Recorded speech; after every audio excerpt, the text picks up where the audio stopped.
İstanbul Avcılar'da göreni şaşkına çeviren anlar yaşandı bugün. Yolun ortasına dikilen bir kadın trafiği alt üst etti. Kimi sürücünün yolunu kesti, kimine küfredip bağırdı. İşte vatandaş kamerasına takılan o anlar.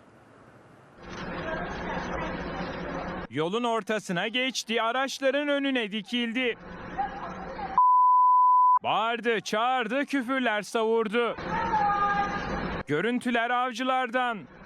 Öğle saatleriydi. Bu kadın kavşağın ortasına dikildi. Bu aracı durdurdu. Geçmesini engellemeye çalıştı. Bazı sürücülere sataşmadı. Bazılarına ise nedense öfkeyle saldırdı. Bu aracın camına vurdu. Arkasından tehditler savurdu.